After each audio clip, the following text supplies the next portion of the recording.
Hello नमस्कार जय हिंद वंदे मातरम। दोस्तों स्वागत है आप सभी का आपके अपने यूट्यूब परिवार राजस्थान क्लासेस पर। देखिए दोस्तों, आज अपना वनपाल वन रक्षक और पीटीटी के लिए जो अपनी क्लास चल रही है सुबह सुबह दोस्तों 9 बजे अपन पढ़ते हैं भारत जी के। दोस्तों देखिए, भारत सामान्य ज्ञान जो कि दोस्तों इतिहास की प्रश्नोत्तरी चल रही है। फिलहाल 10वां पार्ट दोस्तों आज अपन कंप्लीट करने वाले, मतलब कि 300 क्वेश्चन अपने कंप्लीट होने वाले हैं। तो चलिए दोस्तों आज की क्लास को स्टार्ट करते हैं। शानदार क्लास होने वाली है। जीके का खजाना लाइव आना भूल न जाना। देखिए दोस्तों, दिल्ली में हुमायूं का मकबरा किसने बनाया? देखिए दोस्तों, यहाँ पर क्या है कि दिल्ली में हुमायूं का मकबरा किसने बनाया था, ये क्वेश्चन मैंने आपको परसों भी पूछा था। इसका आंसर आप सभी का लगभग क्या था? तो प्यारे दोस्तों, इसका आंसर आप सभी का था कि सर दिल्ली में हुमायूं का मकबरा जो है ना किसने बनाया था? ये बनाया था हाजी बेगम ने। दोस्तों किसने बनाया था? हाजी बेगम ने बनाया था दोस्तों। और ये हाजी जो बेगम थी ना, ये हुमायूं की प्रिय पत्नी थी। ठीक है, तो दिल्ली में बनाया था दोस्तों। ये अच्छा सा क्वेश्चन है। 1562 ईस्वी की बात है दोस्तों, इस समय इसका निर्माण करवाया था। ध्यान रखना, अच्छा सा क्वेश्चन है। अब अपन आगे बढ़ते हैं और एक और चीज़ ध्यान रखना मेरे दोस्तों। क्या एक और चीज़ ध्यान रखना, एक क्वेश्चन ही दे दूं आपको। ठीक है, हुमायूं को मकबरे के जो वास्तुकार हुए थे ना, वो कौन हुए ये बताना है आपको। लाहौरी के उस्ताद अहमद या फिर जॉर्ज विटेट या फिर मिरिक मिर्जा धियाथ। देखिए दोस्तों, गियाथ कह लो या फिर गियास कह लो। ठीक है, क्या गियास कह लो, या फिर दोस्तों इसके बारे में और भी बात करें ना, मिरन राजा है ना, मिरन राजा है ये, मिरन मिर्जा गियास भी कहते हैं दोस्तों इन्हें। ठीक है, और इनकी बात करें तो ये अफगानिस्तान के हेरात शहर से इनको बुलाया था। इब्न मिराक दियाशुद्दीन कहते हैं। ठीक है, दियाथुद्दीन कहते हैं। इनके पिता का नाम था मिराक दियाथुद्दीन। दो बाप बेटे दोनों थे यहाँ पे बनाने के लिए आए थे। तो यहाँ पर सी ऑप्शन को लॉक करेंगे मेरे दोस्तों। अच्छा सा क्वेश्चन है, सी ऑप्शन हो जाएगा लॉक। ठीक है ना, अच्छा सा क्वेश्चन था। नंबर 263, मेघावी राजस्व अधिकारी टोडरमल ने किसके अधीन सेवा की थी? ये आपसे पूछा जा रहा है। इतना आसान सा क्वेश्चन पूछा जा रहा है। मेघावी राजस्व अधिकारी दोस्तों, इनका जो कार्य था ना, वो राजस्व का कार्य था। राजस्व के दोस्तों ये क्या थे? ये मुखिया थे। राजस्व के ये क्या थे? मुखिया थे। और जब्ती जो है ना, कर इन्हीं से संबंधित था दोस्तों। ये अपन ने कल ही पढ़ा। तो दोस्तों राइट आंसर जो हो जाएगा आप सभी का, क्या हो जाएगा राइट आंसर? बिल्कुल आसान सा क्वेश्चन है। ये जो थे ना, ये दोस्तों अकबर के समय में जब्ती कर इनके द्वारा ही लिया जाता था। ये मुखिया थे राजस्व के, अकबर के भी और शेरशाह के भी। दोस्तों पहले शेरशाह के थे। ठीक है, अकबर की सेवा में जब आए थे ना, इससे पहले ये शेरशाह जो अफगानी था ना, शेरशाह, उसके अधीन नौकरी किया करता था ये टोडरमल। ठीक है सर, आगे बढ़िएगा। अगला है कि अकबर की आयु में सम्राट बना। अकबर किस वर्ष की आयु में सम्राट बना? दोस्तों अकबर का आपसे पूछा जा रहा है। प्यारे दोस्तों, राइट आंसर आपको बताना है। जल्दी से बता दीजिएगा, कितना आसान सा क्वेश्चन है। आसान है साहब, राइट आंसर बता दीजिएगा। जल्दी से आंसर बताइए मेरे दोस्तों, बिल्कुल आसान सा क्वेश्चन है। अकबर कितनी वर्ष में किस आयु में जो है वह सम्राट बना था या फिर शासक बना? दोस्तों 13 वर्ष की आयु में। सी ऑप्शन को आप सब लॉक करने वाले हैं। ठीक है, तो अच्छा सा क्वेश्चन है दोस्तों। और बात करें इनके बारे में, अकबर के पिता की बात करें तो दोस्तों नासिरुद्दीन हुमायूं था। अकबर के दादा की बात करें तो जहीरुद्दीन मोहम्मद बाबर था, सबको पता है। तो दोस्तों ये जो था ना, ये नासिरुद्दीन हुमायूं और हमीदा बानो से उत्पन्न हुआ पुत्र था दोस्तों ये। ठीक है ना, अच्छा सा क्वेश्चन है। बाबर का वंश तो दोस्तों तैमूर है, सबको पता है। और जो इनकी जो माता है ना मेरे दोस्तों, माँ, वो चंगेज़ खान के वंश से संबंधित है। ये चीज़ भी आप ध्यान रखने वाले हैं। चलिए दोस्तों, अगला प्रश्न है, अकबर का राज्याभिषेक किस वर्ष किस जगह पर हुआ था? ये आपको बताना है। अकबर का राज्याभिषेक किस जगह पर हुआ था, ये आपको बताना है। जल्दी से बता दीजिएगा, बहुत ही शानदार क्वेश्चन है। फिर आगे बढ़ते हैं, जल्दी से आंसर दे दीजिएगा मेरे दोस्तों, फिर आगे बढ़ते हैं। क्वेश्चन बड़ा शानदार है। देखिए, अकबर का राज्याभिषेक किस जगह पर हुआ था? तो कल्लानौर में हुआ था। बी ऑप्शन को लॉक करेंगे। बोले सर ये कल्लानौर कहाँ पर? ये पंजाब में मेरे दोस्तों। ठीक है ना, अच्छा सा क्वेश्चन है। और इसके बारे में अगर बात करें तो 13 वर्ष की आयु में इनका राज्याभिषेक होता है। कब? 13 वर्ष की आयु में। ठीक है, और जब इनका दोस्तों जब हुमायूं की मृत्यु होती है ना, तब ये अकबर जो है ना पंजाब में सिकंदर सूर को समाप्त करने में लगा हुआ था। और इस अवसर में बैरम खान जो था ना, वो उसके संरक्षक के रूप में कार्य करता था। ठीक है, और यहाँ पर अगर बात करें दोस्तों अकबर के राज्याभिषेक की, तो कलानौर में पंजाब में 13 वर्ष की उम्र में। ठीक है, तो आसान सा क्वेश्चन है। चलो आगे बढ़ते हैं और अगला प्रश्न, पानीपत की द्वितीय लड़ाई किन दो सेनाओं के बीच में लड़ी गई थी? पानीपत की दूसरी लड़ाई जो है ना मेरे दोस्तों, ये किन सेनाओं के बीच में लड़ी गई थी, ये आपको बताना है। राइट आंसर बता दीजिएगा क्या हो जाएगा। पानीपत की लड़ाई किन दो सेनाओं के बीच में लड़ी गई थी, ये आपको बताना है। जल्दी से बता दीजिएगा। आंसर बड़ा अच्छा है, प्रश्न बड़ा अच्छा है, बिल्कुल। तो बाबर नहीं होगा दोस्तों, अकबर और हेमू हो जाएगा। राइट आंसर है ना, अकबर और हेमू हो जाएगा। ये लड़ाई कब लड़ी गई थी? 5 नवंबर 1556 को लड़ी गई थी। बोले सर बिल्कुल सही है। तो देखिए दोस्तों, अकबर और हेमू के द्वारा, हेमू के बीच में ये लड़ी गई थी। और इसमें दोस्तों, इसमें क्या हुआ था, हेमू पराजित हुआ था और पकड़ा भी गया था। और कहा जाता है कि बैरम खान ने उनका सिर काटा था, मृत्यु हो गई थी। तो दोस्तों यहाँ पर ये क्वेश्चन बहुत अच्छा है, ध्यान रखना, इम्पोर्टेंट क्वेश्चन है, ठीक है। और मुग़ल सेना की अगर बात करें ना, मुग़ल सेना की, तो मुग़ल सेना का नेतृत्व भी यही करता था, बैरम खान कर रहा था उसमें। कौन से युद्ध में? इसी युद्ध में, ठीक है। तो ये चीज़ भी आप ध्यान रखेंगे। अगला प्रश्न आता है, महाभारत का फारसी में अनुवाद किसने किया? दोस्तों ये आपको बताना है। महाभारत का फारसी में अनुवाद जो किया ना, वो किसने किया, ये बिल्कुल दोस्तों बताना है। जल्दी से बता दीजिएगा। आंसर बड़ा शानदार है, तो बिल्कुल सही जवाब भी आना चाहिए। महाभारत का फारसी में अनुवाद दोस्तों किसने? बदायूनी ने किया। सही है क्या? बिल्कुल बदायूनी ने ही किया मेरे दोस्तों। राइट आंसर आपका ए ऑप्शन हो जाएगा। अब यहाँ पर हम बात करें कि भाई महाभारत का फारसी में अनुवाद, ठीक है, बदायूनी। दोस्तों बदायूनी का पूरा नाम क्या था इसका? अब्दुल कादिर बदायूनी। अब्दुल कादिर बदायूनी, ठीक है। तो ये चीज़ ध्यान रखना, इसका पूरा नाम है दोस्तों। अगर क्वेश्चन कर लिया जाए तो देखिए, अकबर के आदेश पर किया था। किसके आदेश पर? अकबर के आदेश पर किया था दोस्तों। इसका अनुवाद किस में किया था? महाभारत का फारसी भाषा में किया था। बोले सर फारसी भाषा में क्या? हाँ। तो दोस्तों इसका नाम क्या रखा गया था फारसी भाषा में? जब नाम अनुवाद किया तो रज़्मनामा नाम रखा गया था। क्या? रज़्मनामा नाम रखा गया था दोस्तों, जब अनुवाद किया था, ठीक है। तो ये चीज़ें आपके लिए बहुत ज़रूरी है, ध्यान रखना। और इनके साथ काफ़ी विद्वान भी साथ में थे, नकीब खान फैजी वगैरह, ये आदि इनके साथ में थे। अगला प्रश्न है, रामायण का अनुवाद फारसी में किसने किया? दोस्तों ये बता दीजिएगा। रामायण का अनुवाद फारसी में किसने किया था? दोस्तों ये आपको बताना है। ये शानदार सा क्वेश्चन है, आसान सा क्वेश्चन है भाई। 1590 होगा या फिर जो है, देखिएगा दोस्तों राइट आंसर क्या हो जाएगा, जल्दी से बता दीजिएगा। अबुल फजल होगा या फिर बदायूनी होगा या अब्दुल लतीफ़ होगा या ईश्वरदास। यहाँ पर भी आपका बी ऑप्शन सही आंसर हो जाएगा। बदायूनी अकबर के महत्वपूर्ण दोस्तों, ये एक दरबारी या फिर कह सकते हो इतिहासकार था। 1590 में इन्होंने क्या किया था? फारसी में अनुवाद किया था दोस्तों, ठीक है। चलो आगे बढ़ते हैं और अगले प्रश्न को देखते हैं दोस्तों। चलिए, निम्नोक्त में से किसने अकबर की जीवन कथा लिखी थी? इनमें से किसने जो है अकबर की जीवन कथा लिखी थी दोस्तों? अबुल फजल ने, फैजी ने, अब्दुल नबी खान ने या फिर बीरबल ने। देखिए अकबर की जीवन कथा किसने लिखी दोस्तों?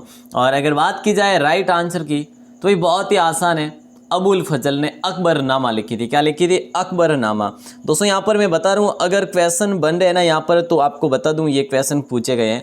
अकबरनामा लिखी थी अबुल फजल ने दोस्तों, ठीक है। सम्राट अकबर के प्रधानमंत्री ये थे, उनके दरबार के नवरत्नों में से ये थे दोस्तों। अकबर के नवरत्नों के नाम किन किन को पता है? अगर किसी को पता है तो बाहर आके कमेंट सेक्शन में ज़रूर बताइएगा। जिनको भी पता है, गूगल पे लेके नहीं बताने, आपको अगर याद हो तो बता दीजिएगा, ठीक है। नहीं तो मैं आपको वीडियो दे दूंगा जल्दी आपको, ठीक है। चलो सर, आईने अकबरी पुस्तक का लेखक जो है ना दोस्तों, ये कौन है, ये आपको बताना है। राइट आंसर बता दीजिएगा। आईने अकबरी पुस्तक के लेखक जो है ना, अकबर है, अबुल फजल है या फिरदौसी है या फिर जहांगीर है। देखिए दोस्तों ये क्वेश्चन बड़ा लाजवाब है, बहुत ही इंपॉर्टेंट क्वेश्चन है। राइट आंसर क्या हो जाएगा? आसान है, आईने अकबरी दोस्तों, आईने अकबरी। तो राइट आंसर अबुल फजल ही हो जाएगा। आईने अकबरी अबुल फजल ने लिखा था। तो ध्यान रखियो, आईने अकबरी जो है पुस्तक के लेखक अबुल फजल है दोस्तों। और फिरदौसी जो है ना, फिरदौसी ने दोस्तों शाहनामा लिखी थी। आपको याद है क्या? शाहनामा किसने लिखी थी? फिरदौसी ने लिखी थी। ये चीज़ भी आप ध्यान रखना। और आगे बढ़ते हैं और अगले प्रश्न को देखते हैं। आगे बढ़े, चलो। नंबर 271 है, अकबरनामा किसने लिखी? ये बता दीजिएगा। अकबरनामा जो लिखी ना, ये किसने लिखी? अकबर ने, बीरबल ने, अबुल फजल ने या फिर भगवान दास ने? अकबरनामा किसने लिखी? दोस्तों वही अकबरनामा जिनकी बात करें तो जहाँ पर जीवन गाथा है अकबर की, तो अबुल फजल ही हो जाएगा। सी ऑप्शन लॉक हो जाएगा। आसान सा क्वेश्चन है दोस्तों अकबरनामा। ठीक दोस्तों, कहीं कहीं पे उल्लेख ये भी मिलता है कि अकबरनामा और आईने अकबरी एक ही है। तो दोस्तों ये जो है ना, ये जीवन गाथा है, अकबर के जीवन की कहानी। क्या इसका शाब्दिक अर्थ भी यही है अकबरनामा का, कि भी अकबर की कहानी। ठीक है, अकबर की कहानी, तो ध्यान रखना मेरे दोस्तों। और अगला प्रश्न है, वह प्रसिद्ध जैन विद्वान कौन था जिसका अकबर बहुत सम्मान किया करता था? वह प्रसिद्ध जैन विद्वान कौन था जिसका अकबर बहुत सम्मान किया करता? दोस्तों ये क्वेश्चन वही है जो आपके लिए इंपॉर्टेंट है, एग्जाम में पूछे गए हैं, वही क्वेश्चन लेकर आ रहा हूँ। ठीक है ना, तो बिल्कुल राइट आंसर आप सभी को बताना है बी ऑप्शन, हरि विजय। दोस्तों क्या हरि विजय आपका सही आंसर हो जाएगा। बहुत ही शानदार क्वेश्चन है, इसको लॉक करेंगे आप सभी। और दोस्तों अकबर द्वारा हरि विजय सूरी को, हरि विजय सूरी नाम था इनका, ठीक है, इनको जो है ना क्या उपाधि दी थी? जगत गुरु की उपाधि दी थी। क्या दोस्तों देखिए, जगत गुरु की उपाधि किसे दी थी? हरि विजय को दी थी। किसने दी थी? अकबर ने दी थी। और अकबर जो है इनका बहुत सम्मान किया करते थे। और दोस्तों यहाँ पर एक और कवि रहा करते थे जिनका नाम था जिन चंद्र सूरी। क्या जिन चंद्र सूरी नाम से एक कवि यहाँ पर कवि रहा करते थे। इनको दोस्तों एक उपाधि दी थी युग प्रधान की। किसकी? युग प्रधान की उपाधि दी थी, युग प्रधान की उपाधि दी थी। तो दोस्तों ये चीज़ भी आपको ध्यान रखनी है। अच्छा सा क्वेश्चन है, लॉक कर दीजिएगा। अब अपन आगे बढ़ते हैं और अगले प्रश्न को देखते हैं। दीन ए इलाही धर्म दोस्तों किसने शुरुआत की थी और ये इसका मूल उद्देश्य क्या था? देखिए दोस्तों, दीन ए इलाही, ध्यान दे देना थोड़ा सा, क्वेश्चन बड़ा अच्छा है। दीन ए इलाही ये अकबर द्वारा बनाया गया धर्म था, अकबर द्वारा बनाया गया धर्म था। और इसका पहला जो जुड़ने वाला जो व्यक्ति था ना इस धर्म से, वो था टोडरमल। दोस्तों कौन था? टोडरमल था। तो ये चीज़ बड़ी इंपॉर्टेंट हो जाती है साहब। विश्व बंधुत्व हो जाएगा आपका राइट आंसर। क्या हो जाएगा? विश्व बंधुत्व हो जाएगा आपका राइट आंसर। बड़ा शानदार क्वेश्चन है, अच्छा सा क्वेश्चन है साहब। आगे बढ़ते हैं और अगले प्रश्न को देखते हैं। अगला प्रश्न देखिए, हल्दी घाटी की लड़ाई किन के बीच लड़ी गई थी? इतना आसान क्वेश्चन है मेरे दोस्तों, कौन गलत करेंगे साहब? कोई नहीं करेंगे। हल्दी घाटी की लड़ाई दोस्तों राजसमंद में लड़ी गई थी। कहाँ पर? राजसमंद में हल्दी घाटी युद्ध लड़ा गया था दोस्तों। ठीक है, जिसे आप मेवाड़ का मैराथन कह सकते हैं दोस्तों। ठीक है ना, अच्छा सा क्वेश्चन है। सॉरी, मेवाड़ का मैराथन तो दिवेर को कहा गया था, वैसे दिवेर के युद्ध को। बट देखिए, कर्नल जेम्स टॉड ने जो हल्दी घाटी को क्या कहा था? मेवाड़ की थर्मोपोली कहा था। अबुल फजल ने हल्दी घाटी के युद्ध को खमनोर का युद्ध कहा था। अल-बदयुनी ने गोगुंदा का युद्ध कहा था दोस्तों। तो ध्यान रखना, अल-बदयुनी ने गोगुंदा का युद्ध कहा था, इससे अबुल फजल ने हल्दी घाटी को खमनोर का युद्ध कहा था, और कर्नल जेम्स टॉड ने इसको मेवाड़ की थर्मोपोली कहा था। तो भाई यहाँ पे ये दोनों के बीच में हुई थी लड़ाई, अकबर और महाराणा प्रताप सिंह। ठीक है, तो right answer C option lock करेंगे। बोलेंगे सर ये युद्ध कब होता है दोस्तों? ये युद्ध होता है दोस्तों 21 जून और 18 जून, मतलब कि 2 डेट है इसके बारे में। तो ध्यान रखेंगे, 21 जून 1576 भी बता देता हूं दोस्तों, और 18 जून 1576 भी बता देता हूं। दोनों चीज़ें याद रखेंगे, दोनों डेट आएगी नहीं वहाँ पर। ठीक है ना, तो प्यारे दोस्तों ये चीज़ ध्यान रखना, जिसमें अकबर जो है विजयी हुआ था, महाराणा प्रताप जो है हार गए थे। लेकिन कई पुस्तकों में लिखा गया कि ये अनिर्णायक युद्ध था, अनिर्णायक दोस्तों युद्ध था ये। ठीक है, मतलब इसमें कोई भी परिणाम जो है आया ही नहीं था, अनिर्णायक परिणाम रहा था। तो देखिए अगला है 275 में क्या पूछा जा रहा है कि मनसबदारी प्रणाली किसने प्रारंभ की थी? बता दीजिएगा आंसर। कितना शानदार क्वेश्चन है आपकी स्क्रीन पे मेरे दोस्तों, जल्दी से आंसर बता दीजिएगा। मनसबदारी प्रणाली किसने प्रारंभ की थी? अकबर ने की थी, अकबर ने की थी। ए ऑप्शन ही लॉक करेंगे आप सभी। बहुत ही आसान सा क्वेश्चन है भैया ना, बिल्कुल ए ऑप्शन को आप सभी ने लॉक कर दिया। चलो आगे बढ़ते हैं और अगले प्रश्न को देखते हैं। चलो साहब दोस्तों, मनसबदारी प्रणाली की बात करें ना, मनसबदारी प्रणाली इन्होंने ही शुरू की थी दोस्तों, और इन्होंने अकबर ने ही मेरे दोस्तों ध्यान रखना, अकबर ने जजिया कर समाप्त भी किया था, अकबर ने जजिया कर भी समाप्त किया था, और तीर्थ यात्रा को भी समाप्त किया था। तीर्थ यात्रा पर जो कर लगता था ना उसको भी समाप्त किया था, और दास प्रथा का भी अंत किया था। तो दोस्तों ये कब किया था मैं आपको बता दूं। देखिए 1562 में क्या होता है मेरे दोस्तों, 1562 में ही है जो ये दास प्रथा का अंत करता है, दास प्रथा का अंत करता है। और 1563 में ये तीर्थ यात्रा पर जो लगता था ना कर को हटाया, तीर्थ यात्रा कर हटाया। ठीक है, और 1564 की बात करें दोस्तों, ये जजिया कर समाप्त किया, जजिया कर समाप्त किया। तो अकबर ने ये चीज़ें की थी दोस्तों, ध्यान रखना। अगला प्रश्न है, निम्न में से कौन सा एक फतेहपुर सीकरी में स्थित नहीं है? इनमें से क्या चीज़ वो चीज़ है जो फतेहपुर सीकरी में स्थित नहीं है, ये आपको बताना है। 276 का क्या हो जाएगा राइट आंसर, जल्दी से बता दीजिएगा। देखिए दोस्तों, पंचमहल की बात करें, पंचमहल की बात करें, ये फतेहपुर सीकरी में है, बिल्कुल अकबर के द्वारा बनाया गया, फतेहपुर सीकरी में अकबर के द्वारा बनाया गया। ठीक है सर। मोती मस्जिद दोस्तों ये यहाँ पर नहीं है, ये दिल्ली में भी है और आगरा में भी, दिल्ली व आगरा दोस्तों दोनों जगह है ये मोती मस्जिद है। ठीक है, मोती मस्जिद दोनों जगह है। जबकि ये सलीम चिश्ती का मकबरा दोस्तों कहाँ पर है, फतेहपुर सीकरी में है। मरियम पैलेस भी फतेहपुर सीकरी में है और पंचमहल भी है। दोस्तों अपने राजस्थान का पंचमहल किसे कहा जाता है? पंचमहल दोस्तों राजस्थान में एक पंचमहल के नाम से एक किला है जिसका नाम है नीमराणा। नीमराणे के किले को पंचमहल कहा जाता है। दोस्तों ध्यान रखने, 5 मंजिला किला होने के नाते इसको कहा जाता है। ठीक है, चलिए इस प्रश्न का राइट आंसर जो स्थित नहीं है वो सलीम चिश्ती का मकबरा मोती मस्जिद हो जाएगा। राइट आंसर बी ऑप्शन दोस्तों, बी ऑप्शन को लॉक कर दीजिएगा। अगला प्रश्न, निम्न में से किसने मनसबदारी व्यवस्था का सूत्रपात किया था? दोस्तों ये आपसे पूछा जा रहा है, राइट आंसर बता दीजिएगा। बिल्कुल शानदार क्वेश्चन है, मनसबदारी दोस्तों राइट आंसर बताना है, जल्दी से बता दीजिएगा, है ना। तो राइट आंसर जो आप सबका हो जाएगा अकबर। अभी बात की है मनसबदारी व्यवस्था का सूत्रपात किसने किया था? अकबर ने किया था। दोस्तों आगे बढ़ते हैं और अगले प्रश्न को देखते हैं। फतेहपुर सीकरी का निर्माण किसने किया था? ये आपको बताना है, फतेहपुर सीकरी का निर्माण किसने किया था? अकबर ने किया या फिर शेरशाह ने किया या फिर शाहजहां ने किया या फिर बाबर ने? फतेहपुर सीकरी का निर्माण किसने किया दोस्तों? अकबर ने, शेरशाह ने, शाहजहां ने या फिर बाबर? इतना आसान सा क्वेश्चन है दोस्तों। फतेहपुर सीकरी जो है ना पूरा का पूरा दोस्तों ये कहाँ पर, ये इन्हीं को समर्पित है, अकबर को। ठीक है, ये उत्तर प्रदेश में स्थित है दोस्तों। फतेहपुर सीकरी कहाँ पर है आप सबको जानकारी है, उत्तर प्रदेश में है। और दोस्तों देखिएगा यह हिंदू और मुस्लिम वास्तुशिल्प का एक मिश्रण और सर्वश्रेष्ठ उदाहरण कह सकते हो आप फतेहपुर सीकरी को। दोस्तों फतेहपुर सीकरी में मुख्यतः जो है ना पंचमहल है। पंचमहल दोस्तों इन्होंने अपने आराम के लिए बनाया था, पंचमहल को आराम के लिए बनाया था। और अगला प्रश्न है, निम्न में से किसने फतेहपुर सीकरी के पंच लो क्या बात है, क्या बात है। देखिए दोस्तों आसान सा क्वेश्चन है, राइट आंसर बता दीजिएगा और जल्दी से बता दीजिएगा। इसका निर्माण दोस्तों लगभग निर्माण होने में 8 वर्ष लगे थे इसके निर्माण में। निम्न में से किसने फतेहपुर सीकरी में पंचमहल का निर्माण करवाया था? तो राइट आंसर हो जाएगा आपका अकबर। ए ऑप्शन लॉक हो जाएगा। ठीक है, अकबर ने दोस्तों आगरा से लगभग है ना 36 किलोमीटर दूर फतेहपुर सीकरी में 1572 से इसका निर्माण शुरू करवाया था। ये दोस्तों इसमें क्या क्या किया था, एक राजमहल भी बनाया ये, ठीक है, और ये किले के रूप में भी बनाया, तो दोनों चीज़ें यहाँ पर हो गई थी। ठीक है ना, तो इसका 8 वर्ष में इसका निर्माण कंप्लीट हुआ था। बोले सर ठीक है। और 1500 दोस्तों 71 में इन्होंने एक दरबार लगाया था नागौर में, जहाँ पर जैसलमेर ने दोस्तों और जोधपुर ने, जैसलमेर और जोधपुर ने यहाँ पर क्या स्वीकार किया था, अपनी अधीनता स्वीकार की थी अकबर के सामने। ये चीज़ भी आप ध्यान रखेंगे। जोधपुर के मोटा राजा उदय सिंह थे और जोधपुर के मोटा राजा थे और जयपुर के थे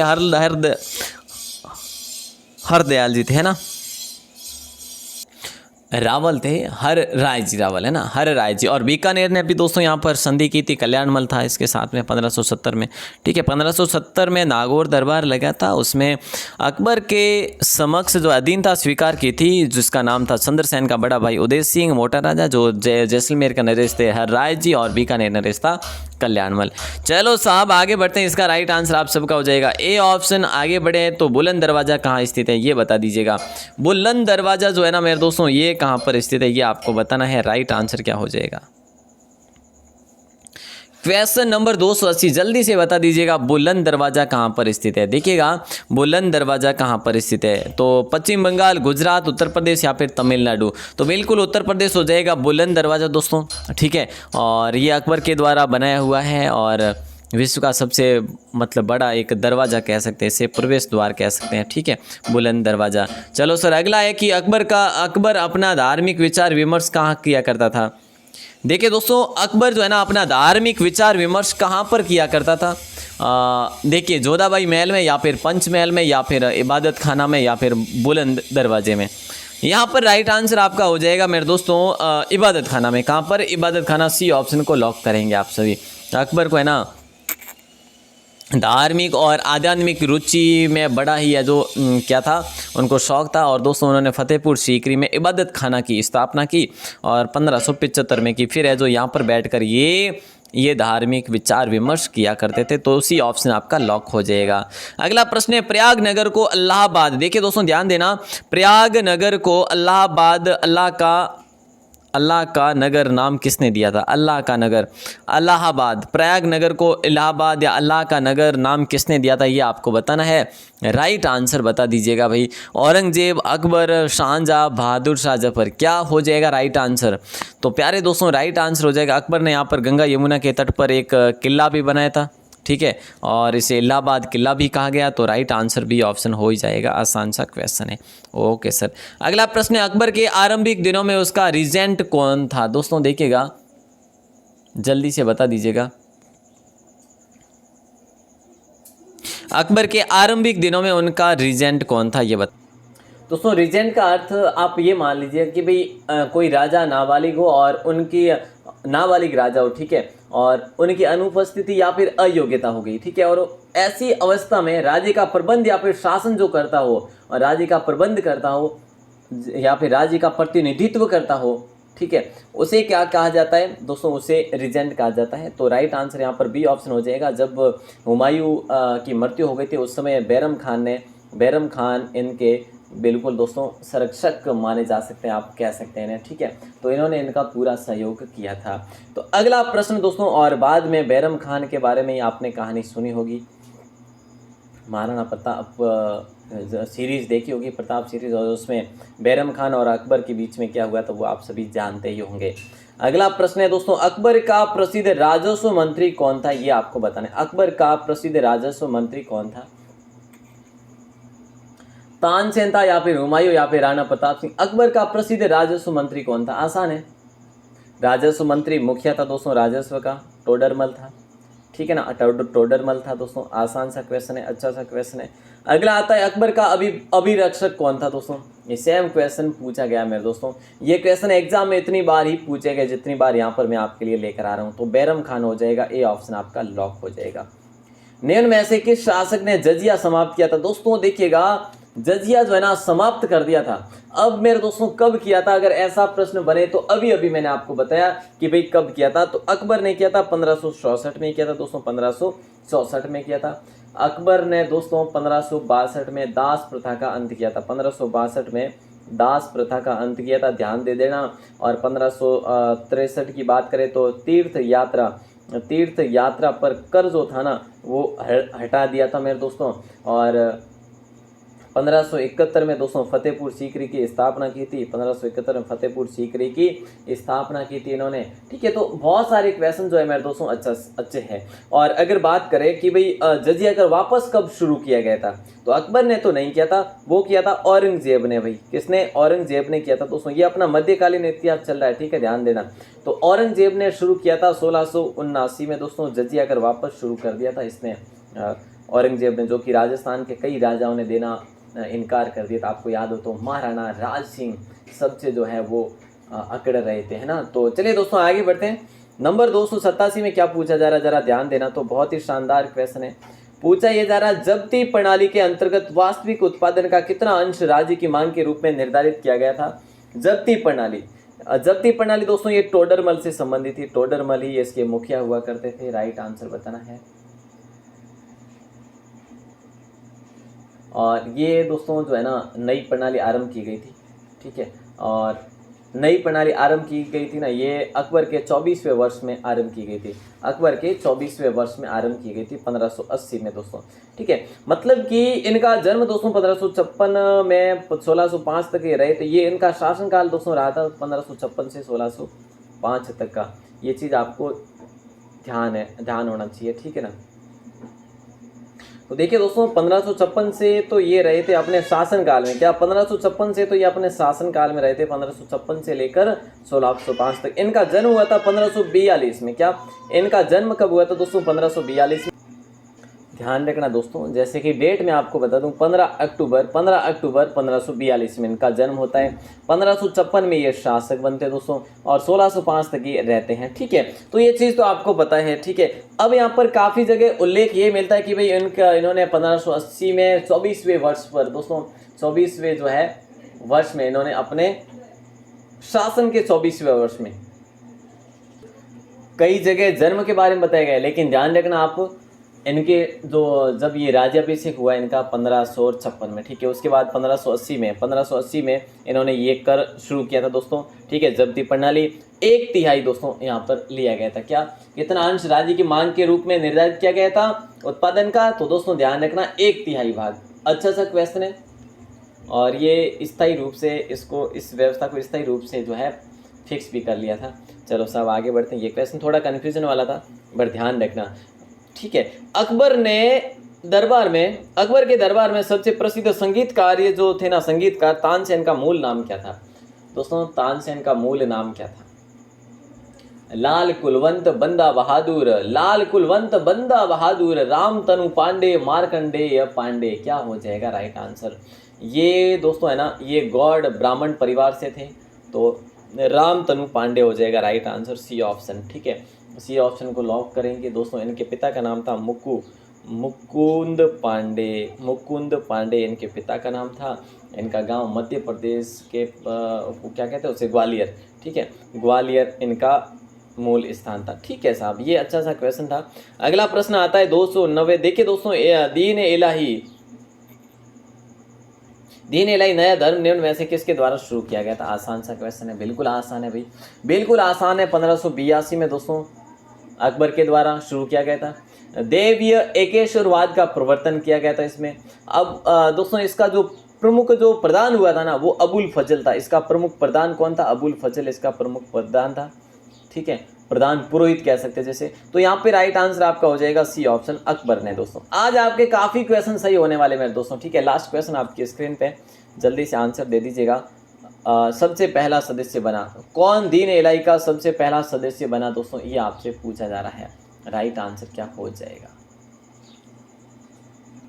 देखिए दोस्तों, यहाँ पर पहले से क्लियर कर रहा हूँ, ये क्वेश्चन आपके लिए सही होने वाला है क्योंकि मैंने आपको बताया होगा शायद टोडरमल का।